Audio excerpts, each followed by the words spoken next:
Assalamualaikum warahmatullahi wabarakatuh. Pada video kali ini saya akan membahas materi mengenai matematika diskrit, yaitu matriks dan relasi. Kita mulai dari matriks. Matriks adalah susunan persegi panjang dari bilangan-bilangan. Matriks yang memiliki M baris dan N kolom biasanya disebut dengan matriks M kali N. Apabila matriks memiliki banyak baris dan kolom sama, maka matriks tersebut kita sebut sebagai matriks persegi. Nah, untuk mengetahui dua matriks apakah sama ataukah tidak, kita melihat apakah matriks tersebut memiliki banyak baris dan banyak kolom yang sama, dan korespondensi entry di setiap posisi bernilai sama. Sebagai contoh, misalkan di sini saya memiliki matriks A dan matriks B. Matriks A di sini adalah matriks yang memiliki 3 baris dan 2 kolom. Kemudian matriks B adalah matriks yang juga memiliki 3 baris dan 2 kolom. Selanjutnya, koresponden antara entry yang baris ke-1 kolom ke-1 itu bernilai 1, sedangkan pada baris ke-1 kolom ke-1 matriks B itu bernilai 3 pangkat 0, yang mana nilainya juga sama dengan 1. Begitu pula untuk entry-entry yang lainnya. Sehingga kita bisa mengatakan bahwa matriks A dan matriks B adalah dua matriks yang sama, yang mana bisa dinotasikan dengan A sama dengan B. Nah, selanjutnya ketika kita memiliki matriks yang terdiri dari M baris dan N kolom, yang mana bisa disajikan dalam bentuk persegi panjang, jika kita mengambil salah satu barisnya, misalnya kita mengambil baris ke I, maka kita bisa membentuk suatu matriks yang dikenal dengan matriks baris. Kemudian apabila kita mengambil suatu kolom pada matriks A, misalkan kolom ke J, maka kita juga bisa mengatakan itu sebagai matriks kolom. Bagaimana ketika kita ingin menamai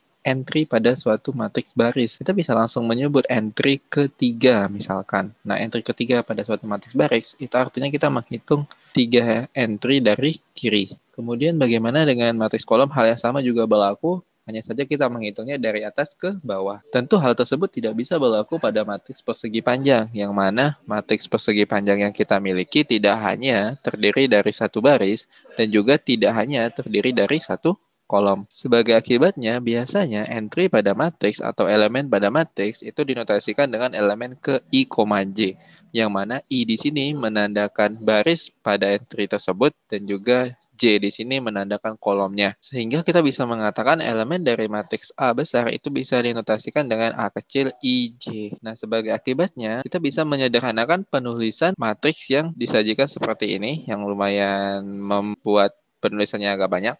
Nah, itu bisa disingkat menjadi A besar sama dengan kurung matriks A kecil IJ, yang mana ini penotasian untuk setiap entry-nya. Selanjutnya, suatu matriks bisa dilakukan operasi yang dikenal dengan transpose.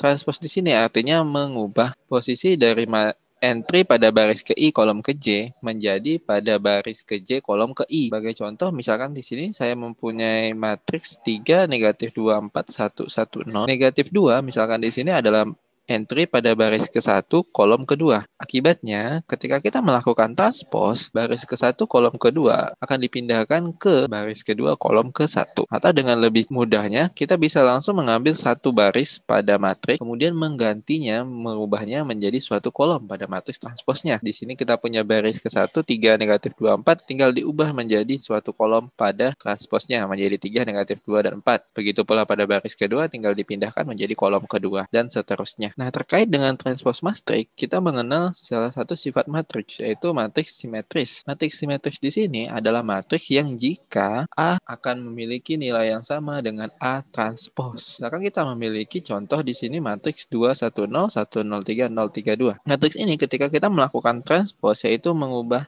baris pertama, yaitu 2, 1, 0, diubah menjadi kolom pertama, ternyata kolom pertama dari matriks transpose itu juga 2, 1, 0, sebagaimana matriks awal kita. Hingga kita lanjutkan berulang-ulang untuk baris kedua dan jadikan kolom kedua, baris ketiga jadikan kolom ketiga, itu tidak akan mengubah matriks awalnya. Ya, makanya ini disebut matriks simetris. Atau jika Anda ingin melihat apa simetrisnya, itu adalah pada pencerminan terhadap diagonal utamanya. Diagonal utamanya di sini adalah 202 yang ini.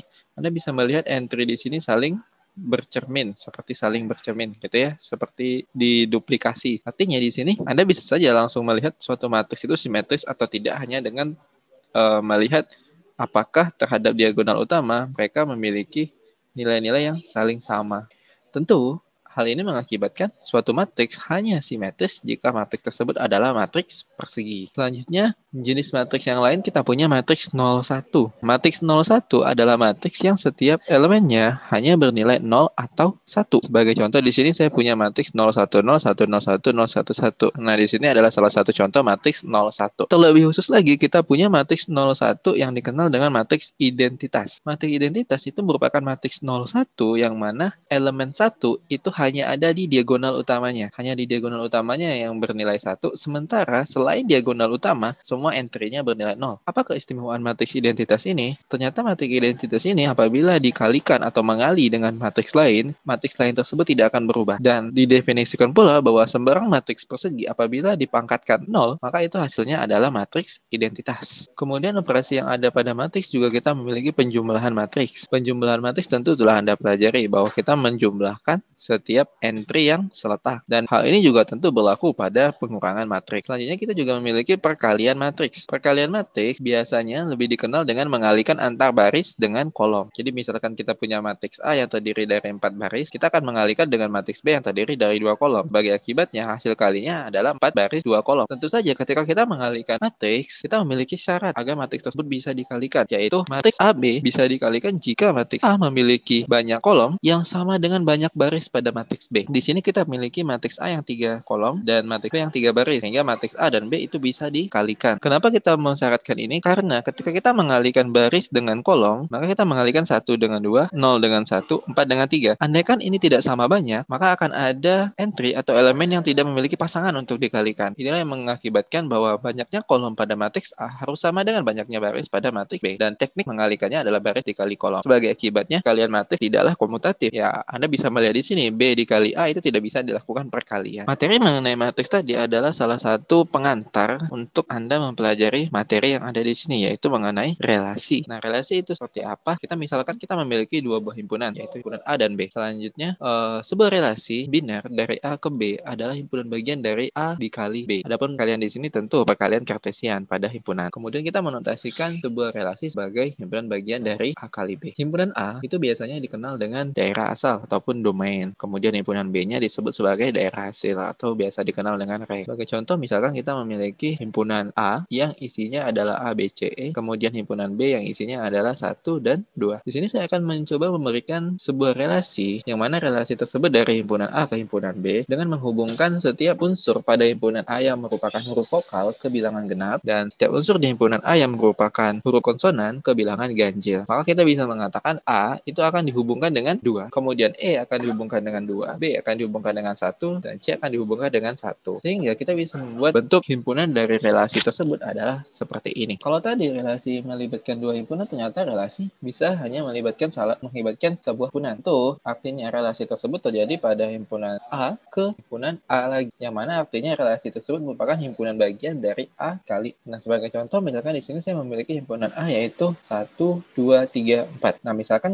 saya membuat relasi yang mana relasi tersebut berbentuk A, B dengan ketentuan A membagi B. Artinya, saya memiliki bilangan 1, 2, 3, 4. Saya bisa memulai dari 1. 1 membagi 1. 1 membagi 1 mengakibatkan 1,1 adalah anggota dari relasi. Kemudian 1,2 itu karena 1 membagi 2. Kemudian 1 juga membagi 3 dan 1 juga membagi 4. Kemudian saya beranjak ke 2. Apakah 2 membagi 1? Tentu tidak. Kemudian apakah 2 membagi 2? Iya. Apakah 2 membagi 3? Tidak. 2 membagi 4? Oke. Dan seterusnya. Sehingga di sini kita memiliki contoh relasi yang mana memiliki ketentuan A membagi B. Selanjutnya, selain direpresentasikan dengan pasangan terurut tadi, relasi juga bisa direpresentasikan dengan cara yang lain. Misalkan menggunakan diagram panah. Penotasian relasi menggunakan diagram panah harusnya sudah dipelajari semenjak di tingkat SMP. Dan saya yakin Anda tidak kesulitan untuk membuat relasi menggunakan diagram panah. Selanjutnya, selain diagram panah, relasi juga bisa disajikan dengan tabel. Nah, di sini kita memiliki tabel yang merupakan pasangan dari P dan Q. Karena relasi kita dari P ke Q. Selain menggunakan diagram panah dan tabel, relasi juga bisa direpresentasikan dengan matriks. Ketika kita merepresentasikan relasi dengan matriks, maka kita melihat elemen pada himpunan A, sedangkan kolom kolom dari matriks tersebut adalah sebanyak elemen pada himpunan B. Yang mana setiap baris pada matriks yang akan kita bentuk itu mewakili elemen pada himpunan A dan setiap kolomnya mewakili elemen pada himpunan B. Ketika elemen ke I pada himpunan A berelasi dengan elemen ke J pada himpunan B, artinya entry baris ke I, kolom ke J pada matriks itu bernilai 1. Begitu pula ketika kita menemukan ternyata entry ke I matriks ke A tidak berelasi dengan entry ke J matriks ke B,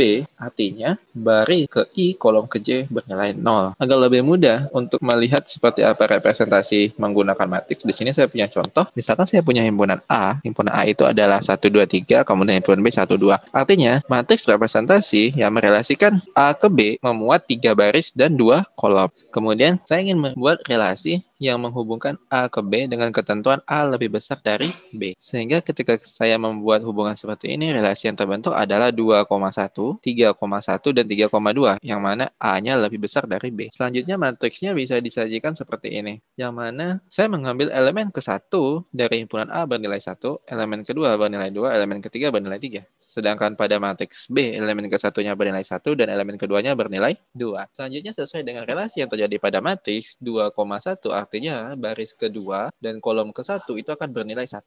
3,1 artinya baris ketiga kolom ke-1 bernilai 1. Tentu 2,1 di sini bukan karena duanya sehingga mengakibatkan jadi baris kedua, tapi karena kebetulan 2 pada matriks A itu adalah elemen kedua. Misalkan kita tidak menggunakan 1, 2, 3, misalnya saya menggunakan 2, 3, 5, maka 2 di sini mewakili baris ke-1. Jadi yang lebih ditekan di sini bukanlah pada nilainya, tapi pada urutan. Pada urutannya di sini ya, karena kebetulan saya memberi contoh 1, 2, 3 yang urutannya sesuai dengan urutan pada baris dan kolomnya. Kemudian selain menggunakan matriks, relasi juga bisa direpresentasikan menggunakan graf berarah, yang mana sebuah graf berarah atau biasa dikenal dengan digraf atau biasa juga dengan direct graph itu terdiri dari himpunan titik dan juga himpunan sisi, yang mana titik pada graf berarah di sini merepresentasikan anggota himpunan yang direlasikan. Kemudian garis atau sisi yang memuat arah itu merepresentasikan relasi antar anggota dari himpunan yang kita relasikan. Sebagai contoh, misalkan saya mempunyai relasi seperti ini. Ini adalah AB, AD, BB, BD, dan seterusnya. Selanjutnya saya membuat graf berarah, artinya pertama saya buat 4 buah titik A, B, C, D, karena di sini anggotanya hanya ada A, B, C, D. Kemudian A berelasi dengan B, sehingga saya bentuk panah dari A ke B, garis yang berarah dari A ke B, dan seterusnya. Nah, yang unik adalah di sini kita punya relasi B ke B. Relasi B, B itu artinya kita membuat sebuah loop pada titik B. Selain merepresentasikan relasi, kita juga mengenal sifat yang berlaku pada relasi. Yang pertama, suatu relasi bisa saja bersifat refleksif. Sebuah relasi bersifat refleksif hanya jika untuk setiap elemen A yang direlasikan, maka A, itu merupakan anggota dari relasi kita. Sebagai contoh, misalkan saya mempunyai himpunan A. Nah, di sini himpunan A itu adalah 1, 2, 3. Artinya, apabila 1,1, 2,2, dan 3,3 merupakan anggota relasi, artinya relasi tersebut bersifat refleksif. Di sini saya punya 1,1, 2,2, 3,3. Masalah anggota yang lainnya itu tidak dipermasalahkan. Intinya suatu relasi itu refleksif jika 1,1, 2,2, 3,3 itu anggota dari relasinya. Jika tidak, ya udah, artinya relasi tersebut tidak refleks. Sebagai tambahannya, ketika Anda melakukan representasi sebuah relasi menggunakan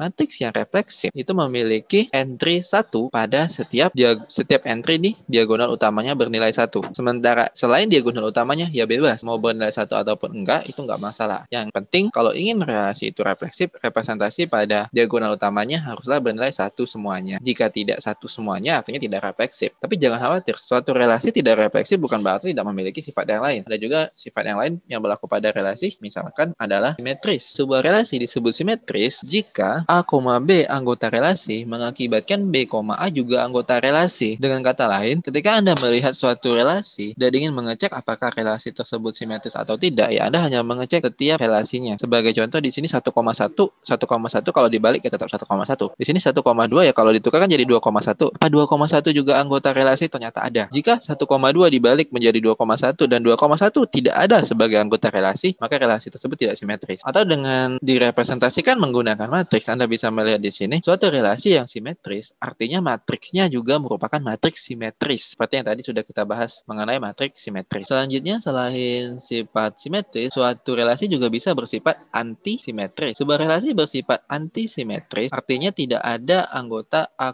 B dan B, A yang menjadi anggota relasi selain yang di diagonal utama atau selain yang A A sama dengan B. Sebagai contoh, misalkan kita punya 1, 2, 3, syarat dari suatu matriks itu antisimetris adalah hanya mengecek yang A tidak sama dengan B saja. Kalau A sama dengan B nggak usah dicek. Misalnya di sini 1,2. Kemudian kita tinggal mencari apa 2,1 ada di sini. Oh, nggak ada. Artinya ini masih memenuhi syarat antisimetris. Kemudian 3,2. Apakah 2,3 ada di sini? Ternyata tidak ada juga. Nah, artinya relasi yang berlaku di sini adalah relasi antisimetris. Nah, sebagai catatan, simetris dan antisimetris itu bukan sifat yang saling bertentangan. Maksudnya, suatu relasi bisa saja bersifat simetris dan antisimetris bersamaan. Bisa pula tidak bersifat simetris dan tidak bersifat antisimetris dalam saat yang bersamaan. Karena ada yang beranggapan bertentangan, maksudnya ketika simetris artinya tidak antisimetris, ketika tidak simetris artinya antisimetris. Tidak demikian. Suatu relasi bisa saja simetris dan antisimetris bersamaan ataupun tidak memiliki kedua sifat itu secara bersamaan. Selanjutnya, sifat yang terakhir yang berlaku pada relasi yaitu sifat transitif. Perlu saya tegaskan sekali lagi, yang dimaksud sifat di sini bukan berarti semua relasi memiliki keempat sifatnya, tetapi ada relasi-relasi yang memiliki beberapa sifat ini, atau bahkan ada juga relasi yang tidak memiliki keempat sifat ini sama sekali. Adapun sifat transitif yang bisa jadi berlaku pada suatu relasi itu mensyaratkan jika kita memiliki anggota A, B sebagai anggota relasi dan B, C juga sebagai anggota relasi, ini akan mengakibatkan A, C menjadi anggota dari relasi tersebut. Sebagai contoh, misalkan kita memiliki himpunan A. Himpunan A-nya adalah 1, 2, 3. Nah, untuk mengecek apakah relasi dari A ke A yang didefinisikan seperti ini, itu relasi transitif atau tidak, ya kita hanya mengecek masing-masing. Misalkan di sini kita punya 1,3. Nah, yang perlu kita lakukan adalah mengecek semua relasi yang 3 sebagai domainnya, yaitu yang di sini. Kebetulan di sini 3,3. Kemudian kita tinggal mengecek domain dari 1,3 yaitu 1 dan dan rank pada 3,3. Ternyata 1 ke 3 itu ada. Ya mungkin tidak terlalu kelihatan karena di sini 3,3 itu kebetulan entry-nya sama. Nah, mungkin yang agak kelihatan di sini. Ketika kita punya 2,1 sebagai anggota. Kalau 2,1 sebagai anggota, kita cek rank-nya adalah 1. Nah, cari semua cari semua anggota yang mana 1 sebagai domainnya, yaitu yang ini. Nah, di sini kita punya 1,3. Nah, sekarang kita mengecek apakah 2,3 ada dalam relasi kita. Ternyata ada. Di sini 2,3. Artinya relasi kita bersifat transitif. Ya, Anda bisa mengecek 2,3 lagi. 2,3 karena di sini ranknya 3. Artinya kita sekarang mencari yang domainnya 3. Ternyata ini ya. Nah, artinya kita tinggal mengecek apakah ada apakah ada 2,3 sebagai anggota relasi kita, dan ternyata ada. Oke, baik, sekian dulu saya akhiri. Assalamualaikum warahmatullahi wabarakatuh.